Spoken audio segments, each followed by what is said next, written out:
Ce texte va être un défi à vous résumer très rapidement parce que c'est un texte réticulaire et j'ai pris le parti pris de vous lire un court extrait aux pages 183-184 puisque c'est à ce moment-là, donc un personnage qui est un personnage fictionnel explique que l'art aujourd'hui, donc au XXIe siècle, doit être rhizome. Et il se réfère à la fameuse introduction de 1000 plateaux par Gilles Deleuze, et il explique, c'est l'image qu'utilise donc ce philosophe français, Gilles Deleuze, pour symboliser une structure qui se développe librement, qui ne fait ni monter ni descendre, le contraire d'un arbre, d'une pyramide, ou de toutes les structures binaires qui nous infectent. Le rhizome est la figure la plus libre qui soit, qui fleurit et pousse selon son seul désir. Donc c'est une figure qui n'a pas de centre, qui est une efflorescence sauvage. Et cette structure en rhizome devrait être le fondement du récit contemporain. Donc c'est le fondement du récit contemporain, l'art doit être rhizome, nous dit Pierre Ducrozet, et c'est l'image même de ce récit libre, moderne et fou, je cite, qui procède par mouvement et qui articule, à proprement parler, deux grandes, je ne vais pas dire thématiques, deux grands sujets, Internet et le transhumanisme, raison pour laquelle il a paru tout particulièrement judicieux d'inviter Pierre aujourd'hui. Donc pour situer les choses, tout commence en 2014, dans la nuit du 26 septembre 2014, Alvaro, qui est un jeune Mexicain, qui est informaticien, qui est hacker à ses heures, prof par ailleurs, accompagne des étudiants qui se rendent en bus à Mexico pour manifester. Le bus est attaqué et 43 étudiants vont disparaître, sans doute massacrés. Alvaro échappe, lui, au massacre, qui est un fait réel, un fait avéré. Alvaro est, lui, un personnage fictionnel, c'est par lui que l'on entre dans la fiction et que l'on va découvrir une partie du monde, puisqu'en prenant la fuite, il va passer la frontière entre le Mexique et les États-Unis, et là, se retrouver au Cube, qui est un lieu d'expérimentation biotechnologique qui a été pensé par un personnage qui s'appelle Parker Ives, un apprenti sorcier qui rêve d'immortalité. Ce tycoon des nouvelles technologies a engagé Adèle, qui est une biologiste française, pour mener des recherches sur les cellules souches, et Alvaro va devenir cobaye dans le Cube, ce lieu hors des lois. Donc c'est un des fils du roman que je résume à très très grands traits et je te prie de m'en excuser. Donc roman autour de deux ensembles principaux, Internet, le transhumanisme. Et ce qui articule ces deux ensembles, c'est une réflexion sur le corps et sur ce que tu appelles un espace sans limite. Et c'est dans cet espace sans limite que s'invente le XXIe siècle et donc le récit contemporain en rhizome. Alors, peut-être pourrions-nous commencer par le titre de ce texte, par l'invention des corps. En quoi, pour toi, le corps est le centre non seulement irradiant du livre, mais ce par quoi s'écrit l'histoire avec un petit h, la fabula, et l'histoire avec un grand H au XXe et au XXIe siècle. Vaste question. Bon, bonjour à tous, ravi d'être là. Merci beaucoup Christine pour cette présentation et ce très bon résumé.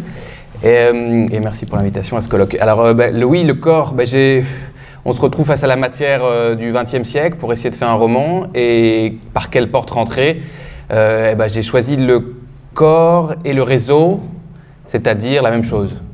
En partant du principe que le réseau est un corps articulé et que les deux fonctionnaient de la même manière, c'est-à-dire de manière acentrée, de manière connectée entre différents points, de manière organique et en même temps membre par membre. Enfin, la comparaison vaut pour les deux choses. Donc, je suis rentré par cette porte-là, également parce que c'est ma manière d'aborder la littérature, de rentrer par les corps, les corps des personnages, l'attention aux mouvements, aux gestes, aux attitudes, au corps, et de transmettre les émotions, la psychologie des personnages par les corps et par ce qu'on pourrait appeler une approche behavioriste, disons, d'observation précise des corps. Donc, c'est déjà une attitude littéraire, disons, une éthique littéraire que je pratique. Et cette fois, je me suis dit, voilà, je vais être encore plus radical et je vais m'attacher à vraiment l'histoire des corps. Qu'est-ce que ça veut dire avoir un corps en 1919? Qu'est-ce que ça veut dire avoir un corps en 2019? Et en quoi ce siècle a tout changé? Et en quoi ce 21e siècle qui s'annonce, qu'est-ce qui s'y joue?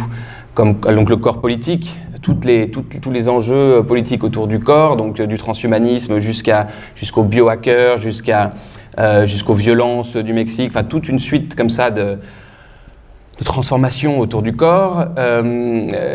Qu'est-ce qui se joue autour d'Internet, qui est aussi donc un corps, comme je disais, et qui est un objet politique essentiel, et tout ça éclairé par le XXe siècle. En fait, il y a un passage central du livre qui est le XXe siècle, en 50 pages, disons, qui irradie sur tout le reste du livre, qui, lui, se passe au début du XXIe, et qui nous explique, voilà, pourquoi on en est là. En fait, je me demandais, moi, je vis dans ce début du XXIe siècle, et pourquoi j'ai ce corps-là? Vous savez, tout ce dont on hérite sans le savoir, des gestes, des attitudes, des siècles d'oppression, des siècles de libération, des siècles, et tout ce qui est en nous sans qu'on le sache. Et ça, la littérature peut peut-être faire ça, parce qu'elle s'attache à ça, elle s'attache au corps des personnages. Et donc elle peut peut-être, à travers ces corps d'Alvaro, de Lynn, de mes personnages, voir ce qui s'y est joué sans qu'eux-mêmes le sachent vraiment. Donc voilà, donc 5 personnages principaux, pour aller vite, qui ont 5 manières d'habiter leur corps, et le titre de l'inventer, le réinventer, le sculpter ou le subir. En fait, je me suis attaché à ça. Ces 5 manières, ce sont 3 très jeunes, un d'une 40-50 ans et un qui serait plutôt la figure tutélaire des autres, qui lui a traversé le XXe siècle. Et comment ces 5 personnes qui ont a priori un conflit d'un ordre quel qu'il soit avec leur corps, parce que sinon c'est pas intéressant, et comment ils se débrouillent avec cette chose qui soit les encombre, soit les lance vers, soit les oppresse, opprime, etc. Ils ont chacun une problématique distincte qui est peut-être révélatrice d'un des aspects du corps contemporain. Et ce que tu montres aussi, c'est le paradoxe de notre époque, qui est de penser Internet comme une pure dématérialisation, comme le virtuel, etc. Or, toi, tu écris, c'est de la pure matière. Et peut-être que ce qui articule donc le réseau Internet et les expérimentations du transhumanisme dans le roman, c'est cette question d'une révolution en cours qui est celle de l'homme et qui passe à la fois par le transhumanisme et par Internet, puisque tu l'écris, Internet ne modifie pas la communication, Internet modifie l'homme. Est-ce que tu peux nous expliquer ce qui est sans doute un paradoxe, mais un paradoxe apparent pour toi? Oui, on parle toujours de monde virtuel, monde réel, ça n'a aucun sens, enfin, je crois, c'est une seule et même chose. Et ce qui nous paraît le plus virtuel en réalité c'est de la pure matière. Internet, c'est des câbles, c'est des machines, c'est des câbles qui traversent le monde, c'est des big data, enfin c'est des data centers. Bref, c'est de la matière, et le corps effectivement est aussi virtuel que la machine. Donc voilà, le livre essaye de participer à ce en étant incarné dans des scènes, dans des actes, dans des personnages, de montrer que bien sûr tout ça est on peut plus réel, et surtout un objet de lutte. Internet, c'est ça qui m'intéresse aussi, c'est que c'est, si on regarde bien, l'objet dans lequel se joue, s'affrontent les grandes puissances, s'affrontent les grandes idéologies. C'est vraiment un objet de lutte sociale, politique, économique passionnant. C'est aussi pour ça que ça m'intéresse. Et ça m'intéresse, mais on en parlera peut-être plus tard, comme forme littéraire. Mais oui, ta question. Je marche aussi comme le réseau. Oui, c'était sur l'idée que Internet, c'est ce que tu écris, hein, enfin c'est un de tes personnages, Internet ne modifie pas la communication, Internet modifie l'homme. Il me semble, enfin je vais peut-être préciser un peu parce que là c'est compliqué, que le lien aussi entre le transhumanisme et Internet, en tout cas c'est aussi ce qui fait le lien narratif entre les deux domaines, c'est le fait que les grands possesseurs que ce soit de réseaux, enfin, ceux qui ont fait fortune grâce au net, se sont tournés vers le transhumanisme. Et tu montres le lien entre ces grandes entreprises du web et qui sont des machines à broyer, qui sont des machines à contrôler, qui sont des machines à classer. Donc leur lien économique, politique, systémique presque, enfin ce lien entre biotechnologie et néolibéralisme ou libertarisme d'ailleurs, ils utilisent l'argent de l'un pour travailler sur nos corps. Oui, on peut peut-être partir de ça, effectivement. Ouais. Il y a eu une bascule intéressante à un moment donné dans l'histoire d'Internet, où c'est le moment où Google cesse d'être simplement Google, un moteur de recherche, mais devient avant tout une entreprise où l'on fabrique un nouveau corps, en fait, où l'essentiel du temps, de l'activité, enfin une grande partie, est dédié aux pharmaceutiques, est dédié au cerveau, est dédié à et où cette bascule-là en fait de l'objet Internet jusqu'au corps devient évidente. Et le grand objectif de Sergey Brin, par exemple, qui est le co-fondateur de Google, lui, ce qui l'intéresse, c'est surtout le cerveau, c'est surtout l'intelligence artificielle, c'est surtout le corps. C'est surtout, moi, ce qui m'intéressait aussi comme matière romanesque, c'est cette quête d'un homme augmenté, d'un homme amélioré, pour repousser les limites jusqu'à, si possible, l'immortalité. Alors ça m'intéressait beaucoup, comme matière romanesque, mais aussi comme sujet, parce qu'on arrive là, effectivement, à une sorte de peut-être même de queue de serpent de l'humanisme pour relier avec le sujet d'aujourd'hui, avec la modernité, on arrive à une sorte de, pour le dire succinctement et de manière rapide, l'hyper-capitalisme arrive à un moment où l'individu est tellement roi, où il n'y a plus de limites pour ces quelques personnes-là qui ont absolument tous les moyens économiques, sociopolitiques, etc. Quelle est la dernière limite, quelle est la dernière frontière, la conquête de l'Ouest? Où est-ce que jusqu'on peut aller une fois qu'on est allé là, qu'on est allé là, qu'on est allé là? Il reste la mort en fait. Et c'est ça qui passionne depuis 10-15 ans ces transhumanistes et ces personnes les plus riches et les plus puissantes du monde. C'est de repousser les limites d'un corps, d'un monde, d'un système pour le pousser jusqu'à sa dernière limite qui est la mort de l'être humain. Comment? Et c'est ça qui est aussi intéressant, c'est pour ça que je parle d'hypercapitalisme et d'un monde, d'un système qui arrive à son apogée. Comment accepter que quelqu'un qui a tout à sa disposition, tous les capitaux, tout le capital symbolique, tout ce que meurt comme la plèbe, comme les gens qui sont en dessous, en bas, qu'on n'arrive même plus à distinguer tellement c'est des petites figures. C'est pas possible. Et là, c'est ça qui se joue, c'est d'arriver jusque là. Et là, je relie aussi avec d'autres aspects du monde contemporain dans lequel on arrive, c'est que c'est aussi lié à la grande bascule écologique, à la grande bascule économique que l'on vit. C'est que ce sont ces mêmes personnes qui ont construit des bunkers un peu partout sous la Terre pour, quand la grande catastrophe va arriver, selon eux, pour pouvoir se réfugier et échapper aussi au commun des mortels. Donc tout ça, c'est des fronts comme ça qui se rejoignent. Et donc ces personnages-là qui sont, là je viens de montrer un aspect absolument détestable, je pense qu'on peut le dire, en tout cas extrême, ils sont aussi par ailleurs des personnages assez fascinants, assez romanesques, et je voulais, comme c'est des choses toutes neuves, essayer de voir en littérature, dans un roman, ce que ça pouvait donner comme figure romanesque. D'où mon personnage de Parker Eyes qui est empreint de cette idéologie du transhumanisme et qui représente tout ce que je viens de montrer là. Alors justement, ce personnage, Parker Eyes, donc, il est sans désir, sinon celui de ne pas mourir, et tu le fais entrer dans la lignée de personnages qui se sont rêvés immortels dans un panthéon d'apprentis sorciers. Donc il y a par exemple cet empereur chinois, Dia Jing, qui voulait être le premier homme à ne pas mourir. Il y a le pape Innocent VIII. Et est-ce que tu as pensé peut-être aussi à ce roman de Simone de Beauvoir qui s'appelle « Tous les hommes sont mortels », avec ce personnage qui est né au XIIIe siècle, qui est devenu immortel et qui traverse l'histoire aujourd'hui. Donc il serait presque l'analogone de notre colloque, du XIVe à aujourd'hui. Est-ce que être immortel, c'est être sans désir? Et c'est peut-être aussi ce qui... Et il est sans désir aussi, ce Parker, parce qu'il a tout, il a tout dans les mains. Oui. Ça vient de, je crois que c'est vraiment conjoint dans son cas, c'est la volonté de tuer la mort vient de l'absence de désir. En fait, il n'a pas connu le désir, donc il ne peut pas connaître ce que c'est que l'absence, et du coup, le corps, en tant que vide et plein, en tant que constante opposition, ça ne l'intéresse pas. Enfin, il le rejette, il veut le dépasser parce que s'il ne connaît pas la joie, il ne veut pas connaître la finitude non plus, ce qui va quand même, qui est imbriqué.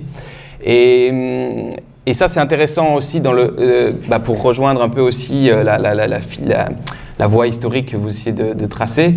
C'est que c'est le premier rêve, enfin c'est ce qui définit peut-être l'humanité, non ? Ce souhait de ne pas mourir. Enfin, c'est vraiment peut-être essentiel et voilà, depuis Gilgamesh jusqu'à maintenant, ça traverse, je crois, toute la littérature. Et ce qui est intéressant dans les transhumanistes, c'est à la fois éternel et en même temps très neuf d'une certaine manière, c'est qu'ils ont des moyens à disposition, je crois, uniques dans l'histoire. C'est-à-dire que quand ils parlent d'immortalité, oui, ils délirent, et non, ils ne délirent pas complètement. Parce que voilà, j'ai pas besoin de vous citer tout ce qu'il est possible de faire maintenant en médecine, en chirurgie, en puces, etc. Mais des choses de toute façon tout à fait neuves. Donc Ray Kurzweil, donc pour n'en nommer qu'un, qui est devenu la tête pensante, un des chefs de Google X, est à la fois une personne assez sérieuse qui travaille, qui est un docteur qui a vraiment travaillé sur ces machines et en même temps qui prend 350 pilules par jour et qui veut vraiment télécharger son cerveau sur un disque dur quand son corps partira pour pouvoir le recharger sur un autre corps. Donc voilà, on est dans une phase, là, dans une sorte de terrain mouvant entre délire absolu et raison scientifique qui, moi, m'intéresse dans la littérature parce que voilà, on est dans l'idée du Frankenstein, dans l'idée de plein de figures comme ça, mythiques. Et il y a Faust aussi qui apparaît sans qu'il soit nommé, mais voilà, ça je m'en suis rendu compte après parce qu'on est forcément tous imbibés de choses comme ça, mais quand Alvaro, donc le Mexicain, qui traverse tout ce pays, qui arrive dans la Silicon Valley, et qui va faire ce pacte avec Parker Eyes, en gros lui donner son corps contre de l'argent et pour que lui fasse des expérimentations. Bon, on n'est pas très loin de ça non plus, de Faust non plus. Donc c'est à la fois une sorte d'histoire universelle, mais en même temps très localisée dans le temps. Oui. Et alors justement, pour se pencher un tout petit peu plus sur ce personnage et sur le rapport du réel et de la fiction et de ce que la littérature peut nous dire de ce monde qui est en train de se construire, on va peut-être s'arrêter un tout petit peu sur ce personnage de Parker Eyes, qui est donc un personnage fictionnel, mais qui a largement été inspiré, je crois, par Peter Thiel. En deux mots, rappelons, il a été étudiant à Stanford, il a fait partie... de toutes ces pépinières d'Internet, il a financé Facebook, il a été parmi les fondateurs de PayPal. Là, je parle du véritable Peter Thiel. Dans le roman, Parker Eyes, lui, a fondé Cashflow, et qu'il a revendu. Et avec les millions amassés, il va financer ses recherches contre le vieillissement, la construction de ce cube, et par ailleurs, une île au large de San Francisco, hors de toutes les lois, hors de toutes les limites éthiques, une île dans laquelle il pourra donc faire absolument tout ce qu'il veut sur le corps de l'homme, qui devient un matériau à son service.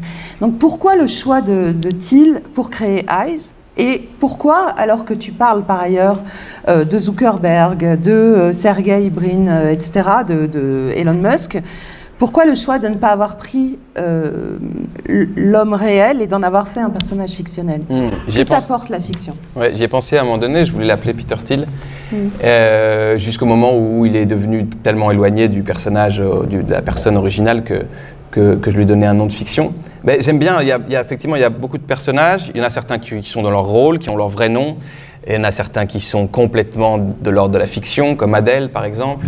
Et il y en a certains qui sont hybrides en fait. Et donc tout ça participe, cette palette de personnages et de curseurs entre réalité et fiction permet peut-être, si ça fonctionne, d'avoir un territoire, de créer un territoire pas neuf, mais en tout cas qui soit propre à moi. Et donc du coup, effectivement, j'aime bien jouer sur ces... Non pas pour troubler ou pour dire où est-ce qu'on est, dans quel univers on est, si on est dans la fiction.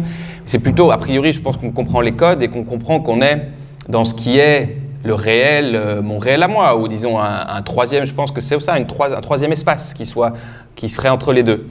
Et du coup, ça me permet de tordre certaines choses, d'appuyer sur certains trucs, toujours en étant, enfin dans ce livre-là en tout cas, me dire, c'est pas un délire, c'est pas un roman d'anticipation, c'est pas un roman de science-fiction, ça parle du présent. Ça parle du présent très présent qui paraît futur parce qu'il est tellement présent, mais tout ce dont je parle existe. La grande idée de Parker sur Alvaro, qui va être cette idée de travailler sur les cellules souches et de les reprogrammer en cellules, qui est un truc incroyable, prendre une cellule de la peau, la reprogrammer en cellule mère et la reprogrammer en cellule hépatique, cardiaque, ça existe, on peut le faire. Depuis un professeur japonais, Yamanaka, qui a pu expérimenter ça sur des souris et ensuite sur des hommes. Donc, ça paraît incroyable, mais c'est réel. Donc tout ça crée une sorte de flottement, propre peut-être à mimer le tremblement métaphysique que l'on vit en fait. Ça. Ensuite, il y a un personnage qui aussi est inspiré qui s'appelle Lynn et qui est aussi inspiré de quelqu'un qui existe. Et puis il y a la troisième possibilité qui est peut-être celle qui m'intéresse le plus, qui est vraiment le personnage fictionnel dont tu parlais, Werner, qui est peut-être la pièce manquante, qui est celui qui aurait dû exister pour expliquer des choses, qui est, donc lui pour l'histoire du XXe siècle, qui est en fait le chaînon manquant entre différents univers et qui fait qu'ils tiennent tous debout. Je ne sais pas comment le dire autrement. Voilà, c'est celui qui fait s'articuler le monde de l'avant-guerre, le monde de l'après-guerre, le monde d'Internet avec le monde du 21e, enfin, etc. Il est à la jointure. Et c'est celui qui me permet de faire tenir tout ça. Donc ça c'est encore une troisième possibilité. Donc voilà, d'avoir les différentes palettes et puis de faire parler quand Zuckerberg parle, il s'appelle Zuckerberg. Voilà, de jouer avec tout ça pour créer un espace qui soit propre. Et je me suis demandé si dans le choix de Thiel comme personnage, enfin comme personne réelle inspirant Parker Eyes, il n'y avait pas aussi le fait qu'il avait suivi le séminaire de René Girard, et c'est vrai, à Stanford, fasciné donc par la théorie du mimétisme, par ses réflexions sur la place de la violence dans l'histoire. Or, c'est un grand thème aussi de ton roman, cette place de la violence. Alors, la violence étatique, armée, donc au Mexique, cette violence très différente qui s'exerce sur les corps dans le transhumanisme, qui est plus soft en apparence, mais qui est quand même assez terrible. Donc, est-ce qu'il y avait cette question de René Girard au milieu très importante ou... Oui. Parce que tu le cites, tu dis qu'il sort de son séminaire, qu'il lit ses livres. Oui. Il me permet, en fait, il assiste effectivement au séminaire de Girard et ça me permet d'articuler, en fait, ce qui va se passer entre lui et Alvaro, parce qu'il se retrouve face aux mêmes problématiques de sauvagerie, de violence, de mimétisme, et il y a du désir, il y a du rejet. Enfin, ça me permettait, comme ça, de manière, en passant, hein, c'est une page ou deux, mais effectivement, d'articuler ces différents thèmes. Et en fait, comme souvent dans le livre, qui est construit un peu comme, disons, comme un réseau aussi, et donc où différentes strates chronologiques, géographiques communiquent, eh bien, ce passage par Girard me permet d'articuler la rencontre avec le Mexicain et ensuite on file ailleurs, etc. L'idée, c'était de créer une toile romanesque qui soit suffisamment malléable et flexible pour passer de manière fluide entre différents lieux, personnages. Et voilà, parfois, c'est comme dans la réalité, une voix, un dialogue, une voix entendue, une couleur nous ramène à autre chose. Pas seulement dans la mémoire, parce qu'on fait souvent ça dans les romans quand c'est de l'ordre de la mémoire, qui bien sûr est cet outil-là mouvant, mais là dans l'ordre de l'action, du présent. Donc quand deux personnes parlent, une troisième voix qui vient d'ailleurs peut les emmener soit dans le passé, soit dans le futur, soit dans un autre lieu. Donc oui, il est là pour ça. Et je pense depuis tout à l'heure, je vais le dire, quand je vois humanisme, anti-humanisme, pour relier au transhumanisme, c'est ça qui m'a intéressé aussi, c'est que transhumanisme le transhumanisme se présente comme tous les anti-humanismes, si je pars du principe qu'il l'est, comme un humanisme. Non, toutes les contres, tous les anti, toutes les réactions comme de cet ordre-là se présentent toujours comme des humanismes, c'est ça qui est intéressant. Et ensuite, au bout d'un moment, on se rend compte que ça ne l'est pas. Et donc le transhumanisme, évidemment, se présente comme un accroissement des forces, comme une avancée, comme aller plus fort, aller plus haut. Bon, déjà, ça commence mal quand on dit ça, normalement. Et très vite, dans le cours du roman, et moi dans le cours de mes recherches et dans le cours de l'évolution des personnages, on se rend compte que ce transhumanisme, en fait, est un rétrécissement terrible, en fait, est un individualisme exacerbé, et je l'ai dit, et c'est plus du libéralisme, c'est plus l'ultralibéralisme, c'est du libertarianisme, c'est-à-dire vraiment la liberté de l'un contre la liberté de l'autre, est un accroissement de force comme ça, de passion triste, j'allais dire, jusqu'à, tu en parlais, les îles finales, donc en 2 mots, ces îles des transhumanistes dont ils rêvent et qui vont se réaliser là, qui sont en train de se faire. C'est des îles dans lesquelles on pourrait enfin se détacher de la tutelle étatique, de toutes les choses qui nous enchaînent selon eux, qui empêchent l'homme de devenir ce qu'il pourrait devenir. Donc des lieux comme ça, hors État, hors frontières, où on pourrait se livrer à toutes les expérimentations possibles sans limite. Alors ça pourrait avoir des aspects positifs, évidemment, ça n'en a aucun. Et dans le livre, le livre s'achève sur une de ces îles qui était imaginée, qui était fictive à ce moment-là. Mais cette fiction va bien sûr avoir lieu et ça va être des lieux dans lesquels les GAFA auront leur succursale et pourront mener à bien leurs expérimentations sur des poignées d'hommes qui seront, si possible, poussés jusqu'à être des cyborgs, des surhommes. Alors justement, sur cette question de l'anticipation, puisque tu en parlais un tout petit peu là, en disant ça n'existait pas au moment où j'écrivais et maintenant ça existe, ce qui est frappant dans ton texte, c'est que ce n'est pas une dystopie, ce n'est pas de la science-fiction, c'est une fiction de la science.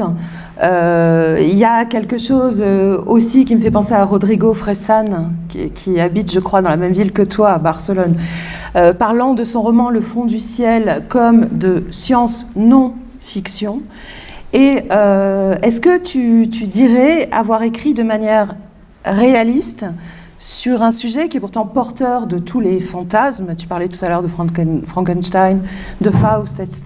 Donc un récit, un sujet qui est porteur de tous les fantasmes, qui est propice, disons, aux dystopies et à la science-fiction. Toi, tu écris sur un mode réaliste. Juste pour compléter, il y a un narratologue qui s'appelle Fredric Jameson qui dit que la science-fiction aujourd'hui, c'est presque l'équivalent du réalisme au XIXe siècle. Est-ce que tu te situes un peu là-dedans? Oui, mais en fait, chaque roman, chaque projet doit créer sa propre éthique et sa propre manière de percevoir l'écriture. Et sur ce sujet-là, sur ce projet-là, je pouvais pas, enfin si j'aurais pu, mais ça n'avait aucun sens d'écrire un roman de science-fiction. Puisque par définition, le réel semble déjà de l'anticipation de la science-fiction. Donc il fallait être très proche de ce qui se passe. Ça allait de toute façon créer une espèce d'impression de flottement par rapport au réel, parce que ça semble ne pas appartenir au réel, alors que ça l'est. C'est tellement déjà en avance sur ce qu'on imagine que déjà cet équilibre est déjà rompu. Et donc du coup, et puis ça c'est une première chose littéraire, mais aussi de manière politique, c'est-à-dire que je crois qu'on crève, enfin on étouffe de dystopies effrayantes à ce sujet. C'est-à-dire voilà, ce monde noir, entièrement numérique, big data, etc., qui nous oppresse. On le vit déjà, ok, très bien, mais de l'imaginer comme ça sans cesse. Les robots, par exemple, les robots sont toujours envisagés sur le mode de domination du robot sur l'homme, la propre créature qui se renverse. C'est toujours ce mode-là. Politiquement, c'est pas très intéressant parce que ça empêche de voir quel est le vrai enjeu, qui est de comment on va s'emparer, qu'est-ce qu'on va faire avec cette nouvelle force qu'on crée. On pourrait tout à fait la contrôler, mais le fait de toujours imaginer cette espèce d'invasion de notre propre créature, parfois nous empêche de voir quelles sont. Donc c'était aussi politique de dire voilà, si on décrit ce qui se joue, peut-être j'ai pas du tout la prétention de ça, mais peut-être que moi, en tout cas, je pourrais mieux comprendre quels sont les enjeux et peut-être mieux agir. Vous voyez par exemple le hacker, la figure du hacker aussi, toujours un mec à capuche comme ça qui est hyper tatoué et qui est une force noire, mais pas du tout, c'est absurde. Ça c'est aussi une idée anti-révolutionnaire, j'allais dire, c'est une idée du système de faire croire ça et de dire que c'est une toute petite c'est une partie du spectre. Mais moi j'avais envie de montrer les biohackers, j'avais envie de montrer des gens qui fomentent des révolutions et j'avais envie de montrer aussi un autre aspect, c'est aussi une intention. Le biohacker, pour en finir, voilà, quelqu'un qui expérimente sur son corps à lui les nouvelles technologies, pas du tout comme Parker sur une autre personne, qui essaye, lui, dans son idée d'accroître ses propres puissances, mais sa propre vision à lui, sans l'imposer, sans cette question totalitaire. Ah ben ça, c'est intéressant, mais on ne la voit pas dans la fiction. Alors moi, par exemple, j'adore Black Mirror, je trouve que c'est une série très intéressante, mais c'est toujours la dystopie noire qui... Et ça, c'est très propre à nos, 5-10 dernières années, où on envisage le problème que de manière négative. Internet nous contraint, Internet nous domine. Internet est un objet, on décide ce qu'on en fait, et si on décide collectivement que ça va nous contrôler, ben c'est ce qu'on est en train de faire. Ok, allons-y, mais c'est pas une fatalité. Il n'y a pas de fatalité de la machine qui se retourne contre l'homme. On est parti du rhizome, je voudrais revenir au rhizome parce que tu écris aussi, c'est dans ces pages qui sont un véritable art du roman, je crois, page 184-185 pour ceux qui voudraient s'y reporter, mais que l'art doit donc adopter cette forme du rhizome, non pas pour imiter la réalité, mais pour l'anticiper. Et ça m'a fait penser à ce que tu as écrit dans un article à propos, donc dans Le Monde des Livres en juin 2018, à propos de la nouvelle traduction de 1984 chez Gallimard par José Camoun, qui a complètement transformé le texte en faisant passer un texte du passé en anglais au présent, en montrant qu'en anglais, il n'avait pas la forme compassée qu'a le passé simple en français. Bon. Et donc tu parles de ce texte d'Orwell et tu écris qu'il a créé un patron historique qui explicite à rebours notre présent, qu'on peut y lire Snowden, Trump, etc. C'est-à-dire que c'est un texte qui reste à jamais un phare inversé, c'est-à-dire qu'il est notre horizon, justement parce qu'il est écrit au présent sans allégorie. Est-ce que c'est ce que toi aussi tu as voulu faire, c'est-à-dire créer comme 1984 Bon, évidemment, avec toutes les nuances, hein, je ne vais pas te faire dire que tu as voulu être Orwell, mais c'est-à-dire pas un lieu lointain, mais quelque chose qui est là, quelque chose qu'on habite, et que la littérature permet de montrer comme c'est-à-dire, et du coup, anticiper une forme de projection d'avenir, de perspective. Ouais. Alors, je ne sais pas du tout, je sais pas si j'ai voulu faire ça. En tout cas, c'est vrai que pour Orwell, c'est très marquant. Et pour Kafka d'une autre manière aussi, c'est comment, par des procédés très différents, ils arrivent à se situer dans un ici présent constant et dans un au-delà, toujours sur... alors pour Kafka, on comprend pas, mais disons que c'est plutôt sous la forme, je sais pas, pas de l'allégorie, mais c'est un monde flottant qui peut s'adapter, qui est malléable et qu'on peut peut-être lire ici ou là. C'est un diamant avec des facettes qui permettent... Voilà, des lectures prismatiques comme ça. Voilà, ok. Mais Orwell, ce qui est fascinant, c'est que le livre si on le lit, on voit une description très claire du régime communiste. On peut lire des pages très claires sur le capitalisme. On peut lire il y a tellement c'est très précis.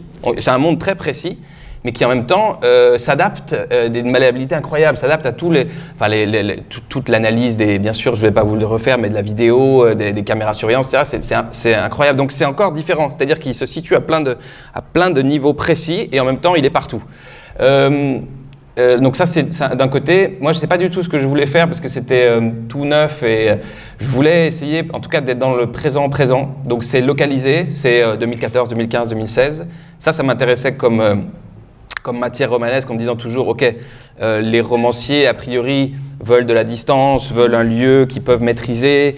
Dans l'histoire, c'est assez pratique parce qu'on voit et on sait comment.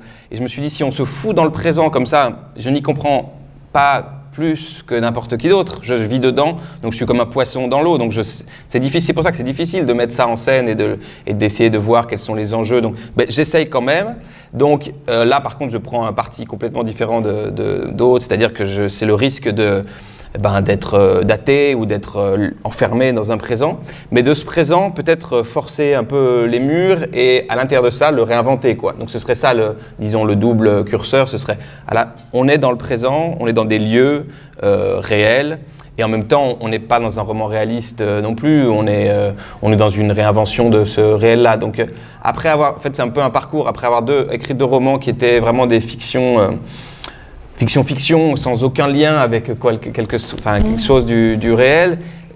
Mon 3e roman, c'était une sorte de mélange entre les deux. C'était un livre sur Basquiat, comme tu l'as dit, et donc sur un temps précis, des personnages précis, dans lesquels j'essayais de réinventer cette chose-là. Donc à partir de ce roman-là, et de l'œuvre de Basquiat, qui a beaucoup compté pour moi, j'ai essayé de mêler documents et fiction, de mêler réel et imagination, et d'arriver à créer cet espace dans lequel je peux mettre en jeu ce qui me semble être en jeu, je peux mettre en jeu mes obsessions évidemment, et puis en fait ce que je considère comme les personnages, c'est-à-dire des énergies, des puissances, des corps qui se choquent comme ça, et puis voir ce que ça donne. Mais voilà, c'est des tâtonnements. En fait, chaque écrivain essaye de voir à quel moment, où est-ce qu'il peut à un moment donné quand même fixer son délire, on pourrait dire peut-être, fixer son imagination. Donc il faut quand même que ça s'accroche quelque part. Si ça flotte complètement, c'est intéressant, mais parfois ça flotte trop. Donc c'est un équilibre entre l'accroche et la flottaison. Je sais pas. Et voilà, donc il faut cette petite-là, et moi j'ai trouvé par cette porte-là cette accroche, et ensuite je tourne, hein. Ensuite je suis pas du tout dans un roman réaliste. Ah non, pas du tout. Et tu revisites aussi pas mal de mythes. Tu as parlé tout à l'heure de Faust et de Frankenstein, mais on ne peut pas s'empêcher de voir dans le personnage de Parker Hayes le fait qu'il va finir avec un œil augmenté. Il travaille sur le foie. Il y a aussi presque, enfin, je sais pas pourquoi je dis presque, il y a la relecture de mythes véritablement, et qui sont transposés dans le monde Internet, dans le monde transhumaniste, etc. Il y avait cette relecture. Pour toi, la littérature, c'est ça aussi, c'est montrer ce lien transhistorique. C'est toi, transséculaire? Ouais, ils se font même de manière naturelle. J'ai pas pensé à tout ça.